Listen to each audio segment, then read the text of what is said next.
Every story is a ticket to somewhere extraordinary.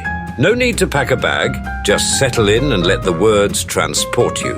Now boarding, an insight to an author's mind. This is the Story Station.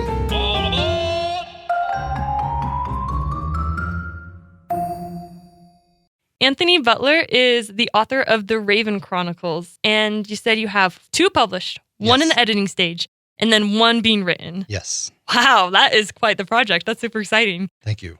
First off, how about you tell me a little bit about yourself?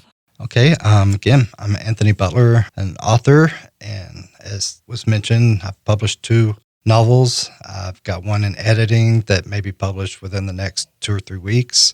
I'm currently just started book number 4.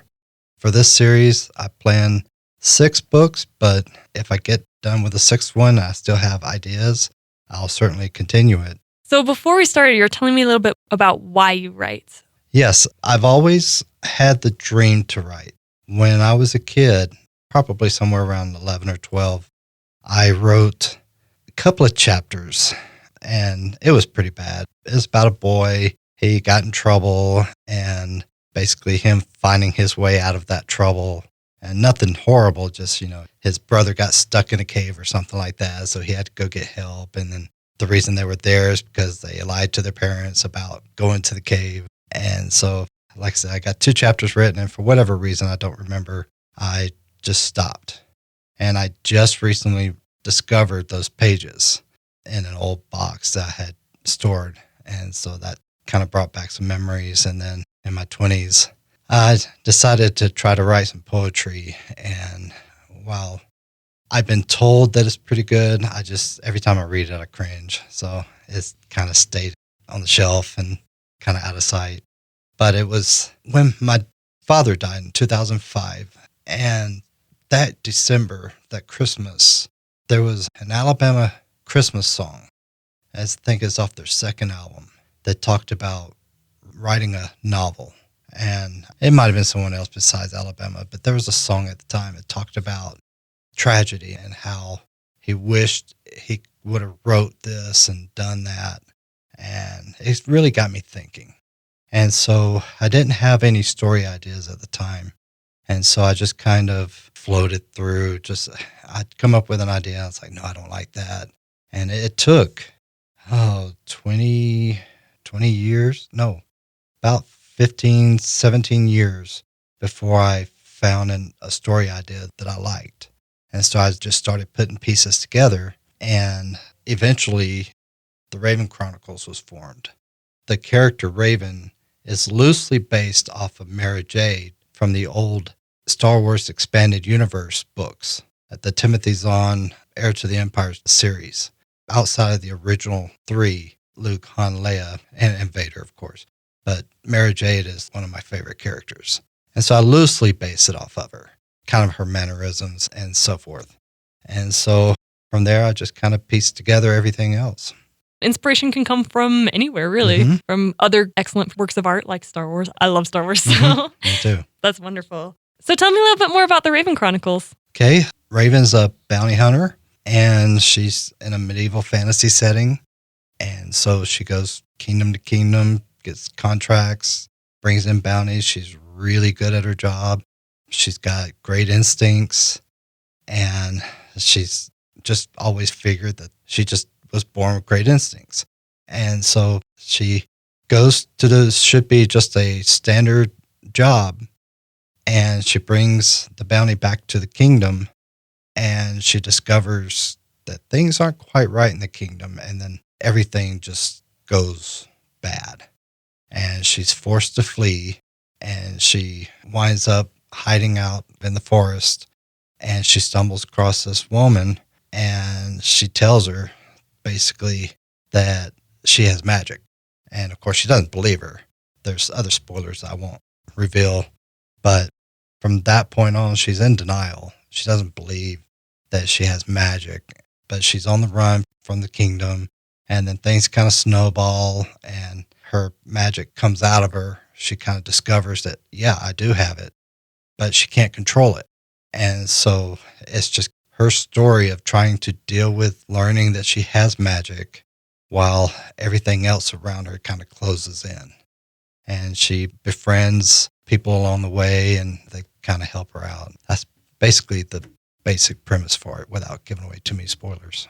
And you said it takes place in a fantasy type world? Yeah, medieval fantasy Medieval. type with kingdoms. There's dragons and witches and sorcerers. So when you're setting up this world, what was the first thing that you considered? I knew at the beginning, because I've always been fascinated with medieval times. And I've always read fantasy. That's my genre. I love to read fantasy, so I wanted to write fantasy. And so I just kind of combine the two, and it's kind of loosely. I use a lot of the realisms of the medieval times while also just building on the fantasy side of it. So it's not necessarily completely tied to the medieval times. It just uses kind of that premise. Do you have any tips for making your world seem real and believable while also bringing in those fantastical elements? Yeah, it's basically, your standard castles, your courtyards, the forests around. You have the basic creatures. You have more fantastical creatures. And it's just basic premise. You have a couple of kingdoms that are at war, and that comes into play. It's the same premise where kings are either trying to avoid war or force themselves onto other kingdoms, try to conquer them. And so it just several things built in. Sounds pretty complicated. Yes. A lot to keep track of. And then you throw in a dragon and just Oh, wow. really throws things out of whack. How do you reveal, because obviously you know all these details about your world and your characters. How do you decide which details you want to reveal to your readers and when you want to reveal those? Well, I've read authors that do a lot of detail, and I've read authors that leave a lot of the imagination to the reader. And so I've tried not to provide too many details. I kind of provide what might be needed at the time. And so I kind of started small. Started out with Raven doing a job, delivering her bounty to the kingdom. And then from there, it just kind of slowly expanded. And then I brought in more characters, and then they have their own little stories. And I've tried to keep the plot going with Raven while trying to provide the stories for side characters to kind of give them some depth. Do you have a plan for how the series is going to end, or is it something you're discovering as you're writing? I did it one time, but then my characters decided to go a different way because I'm more of a pantser when I write. I kind of have a basic outline of where I want the series to go. And for the most part, it's kind of gone that way. But one of my side characters decided that she wanted to be a little more interesting than I had originally planned. And so now I've developed her a little more into the story, and I've got quite the plans for her in the next 2 books. Not for this one per se. This one might build up to her story, but yeah, I've got plans. That's an exciting way to write. Speaking of that with characters, is there a relation between the worlds you build and the characters that you create? And does one affect the other more? It kind of goes back and forth. I kind of set it up. One kingdom is right off the bat, so it's not a spoiler. They're kind of teetering on a civil war, kind of internal conflict. And so the prince, I introduced him first, him along with the king, his father, and then I just kind of expand from that. And as the world gets bigger, it kind of goes back and forth. I built characters to fit into the world, but I also made this in book 3. I've also made a world from characters. And so I needed a place to put them. They really didn't fit in the realm that I have them in. And so I built a different area, a different part of the world for them to reside. Having written 3 books now and working on your 4th, is there something that you wish you would have known writing your first book? It's funny to say this because it took so long to write the first one, but patience. Once I started writing, I just wanted to finish it because every time I've started to write before, I just didn't like where it was going and I quit. It's not working. I got to step back. And so when I started writing this one, I liked the story. I liked the ideas I had in mind, but I didn't want to quit this time. I said, this is something I want to do. I need to move forward on it. And I just wish I would have had more patience, done more research, As a new author, you just want to get in there and write a book. And I've actually gone back and kind of fixed book one because it's kind of the second edition of it. And so I've kind of fixed a lot of things about it. But I just wish I'd have been more patient, done more research, which is something that I have definitely learned. Each book, I feel like it's gotten better. And so I've had people help me. And yeah, I just wish I just had more patience. Do you have any tips for pushing through that desire to give up? Because I felt that a lot too. I'm writing and I'm like, I thought this was a good idea in my head, but now that I'm writing it down and people ask about it, people are always like, oh, what are you writing? And it's hard to explain. And when you try to explain, you're like, maybe this is just actually not a good idea. Mm-hmm. So how do you overcome that? I love to write. And so I, just like anyone else, I get writer's block. I'll get to a certain point. I don't know what to do now. I don't even know how a keyboard works. I just don't know what I'm doing. And you just got to push through. And the biggest thing is to step back. I'm writing a fanfic of Star Wars. It's nothing I can ever publish. It's just basically for me. But I used that to separate myself from my novels so that I don't get burnt out. Because I love the characters, I love the story, and I love writing the books. But if I do feel like I don't want to do this anymore, or I don't know where the story goes from here, I don't know how to get it from this part to this part where I want to be. And so I just take a step back. It could be that I take a couple of days off, play video games, just read, watch a series or something like that. Just step away. Instead of quitting, just step back and just do something else. And then when you sit back down and you start writing again, your mind's open again. That is so smart. And having another project to work on too, that's a great idea because then you're still writing and honing those skills. Even if it's not something that's ultimately going to end up published, you're still gaining from those experiences. Yes. I think my struggle is I take a step back and then I never get back to it. And then a year later, I think, oh, I should write more. And I go to my book and it's been a year. So everything that I was planning, everything that I was so excited about is just gone. It's important to take a step back and then, like you were saying, just get back into it. Yes. With having a full-time job and then having writing as your other job, how do you balance that and find the time to write? I take a section of my evening and I devote it to writing.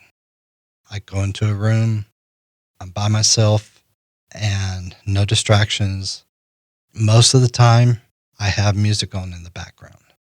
And usually it's some type of almost like fantasy type music, just kind of in the background, because that seems to inspire me to continue to write, especially if I'm at a part where I know what I want to do with this chapter, but I can't quite make two sides meet. And just listening to that in the background, it just inspires.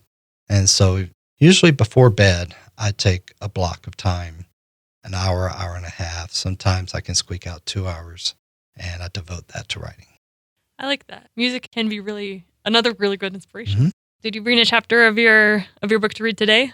I did. Oh, perfect. I would love to hear it. Thank you. It's from my first novel, Magic Reborn, and I'm taking it from chapter 2. The station guards watched Raven approach the large gray castle that sat on top of a broad hill overlooking the surrounding land. She surveyed the battle-worn walls surrounding the castle and was thankful for the truce between the two kingdoms. She had only known about war in her lifetime. It had started before the two current kings came to power. The previous Elven king was the first to pass away. His heart gave out from old age. In his last few weeks, his advisors fought the war as he lay in bed dying. The human king was killed in battle around the same time as he tried to save a regiment of his men trapped behind enemy lines.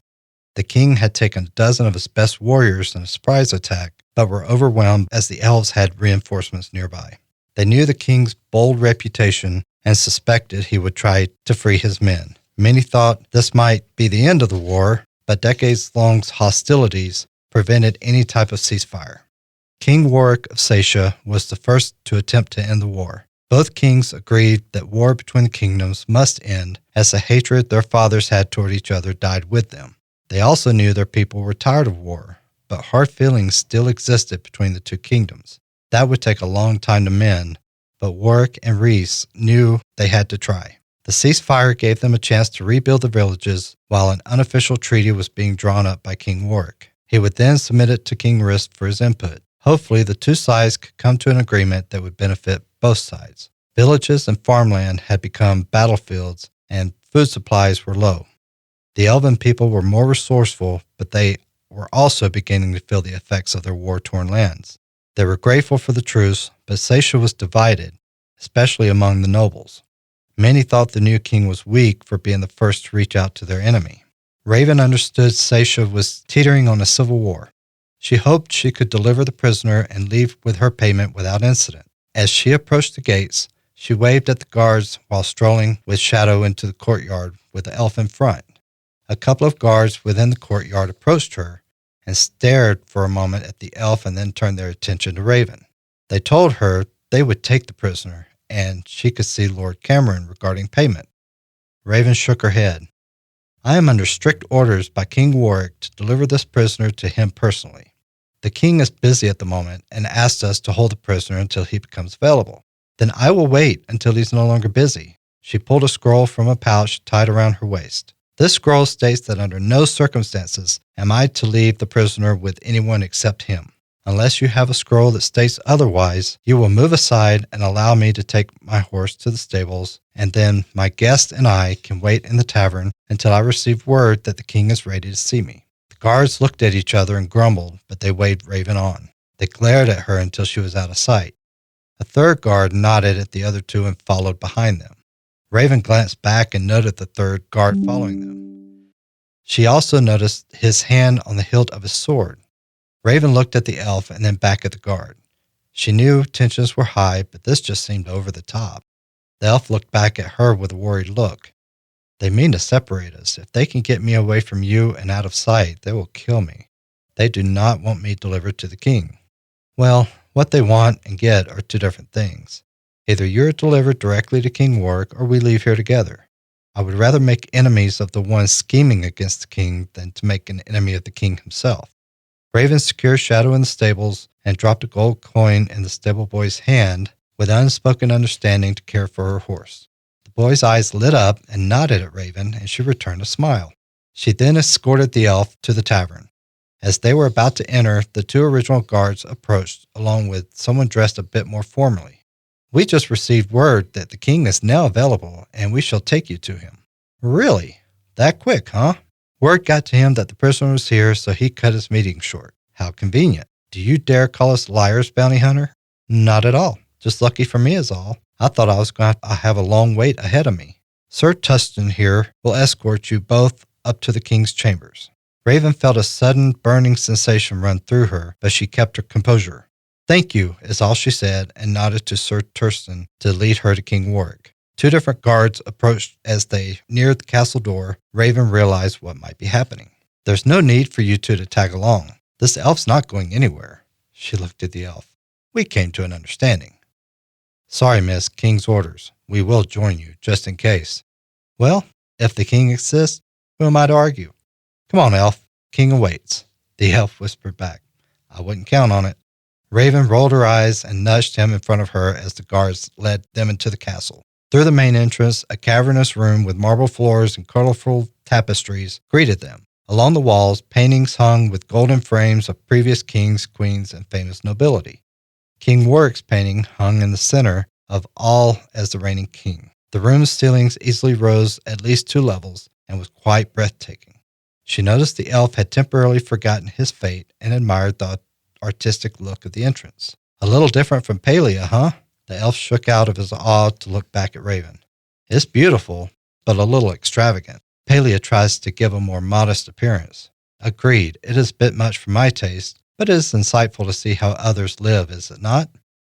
I've always dreamed of traveling past these lands to see new and interesting places, but now I know I will never see them, as I fear I will never leave this palace. One guard overheard their conversation. You got that right, elf. You have a visit with the gallows soon. Raven arched an eyebrow at the guard. You're already convinced he's guilty. Of course he's guilty. He's an elf, and was spotted where the emissary was murdered. Well, I think there might be more to it, and I am sure King Warwick will uncover the truth. Yeah, sure, bounty hunter, if that makes you feel better. The guards laughed to themselves and led the two further into the castle. As they wound up a circular set of stairs, Raven noticed their path differed from the usual one.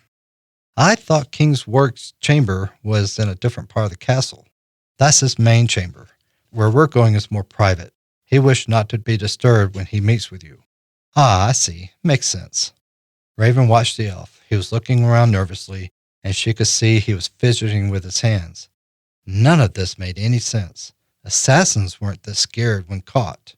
Most even poisoned themselves so as not to be interrogated. Her doubts about the guard's motives grew. The feelings she had earlier, the one that always seemed to warn of impending danger, was back at a fever pitch. She held it down and kept her stoic appearance. She knew the guards were not taking her to the king, but she was curious where they were going. Suddenly, 3 guards appeared behind them. Raven glanced back and measured them. All of this for a single elf? It's a bit much, don't you think? The king knows others here might take matters into their own hands, so he wanted to make sure no one else got to him first. Understood. Raven turned her attention to the elf who was staring at her now. Something you want to say, elf?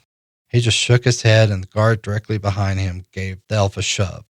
Raven quietly removed one of 3 small daggers she kept hidden in her belt and bumped the elf's hand and slipped him the weapon. The elf grabbed it and fought the urge to look back at Raven. He was confused, but relieved that he might have an ally with the bounty hunter. He kept his head forward so as to not attract any further attention. At the top of the stairs and through a door, a hallway stretched through the upper portion of the castle. No tapestries or any other decorations were to be found, which told Raven this area was off limits to visitors. Several hundred feet ahead, the guards stopped at a large wooden door to the left, knocked, and waited for the door to open. They led Raven and the elf into a spacious room where a single tall but thin window and a desk in the middle. They led both to the table, and a door opened from the right side of the room, but it was not the king that stepped through. Lord Cameron, what is the meaning of this? Raven demanded. I am to see King Work directly. Raven noticed 4 more guards along with the 2 guards presently with them. 9 against 2. 10 if you counted Cameron. She did not like these odds. The elf shot her an I told you so look, and she glared back at him.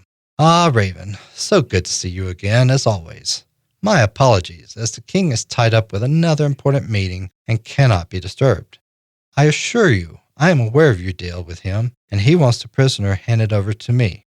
I have your payment here for you. Cameron tossed a coin purse onto the table. Just leave the elf with me, and you may go. Raven shook her head. I am not releasing him to you. The elf and I will return to the tavern and wait for the king to see me. Come find me when he's not busy.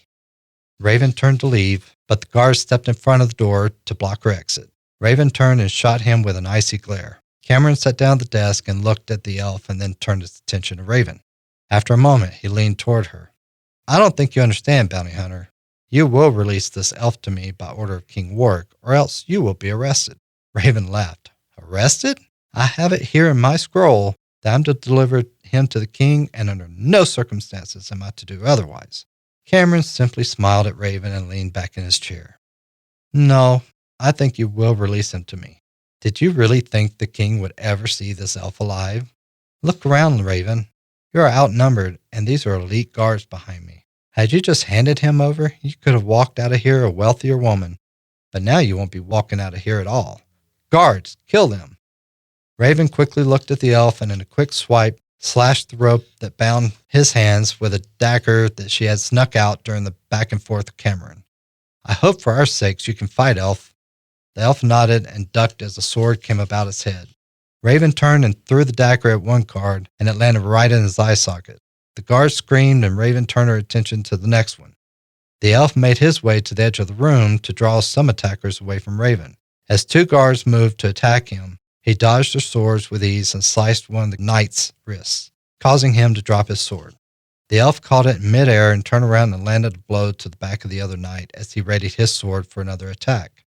Cameron, seeing the commotion in front of him, grabbed the coin purse off the table and quietly slipped from the room through the door he came in.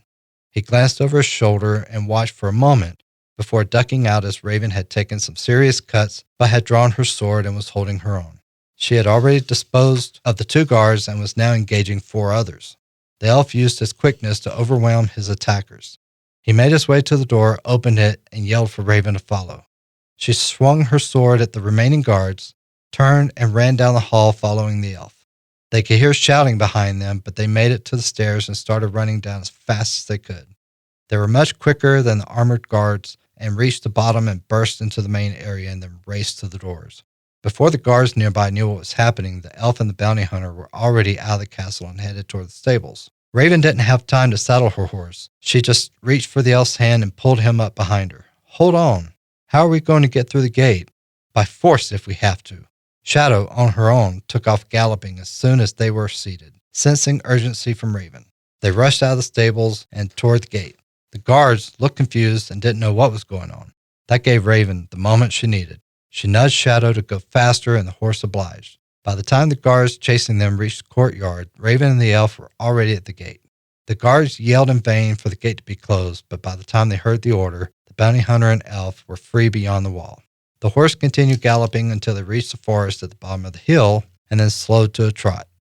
Raven looked behind her to make sure they weren't close to them, but just in case, she guided Shadow off the main trail and through the woods and away from any would-be chasers. Raven and the elf rode in silence until the elf spoke up. "By the way, my name is Aeronoth." She nodded at him. "I know." "You know?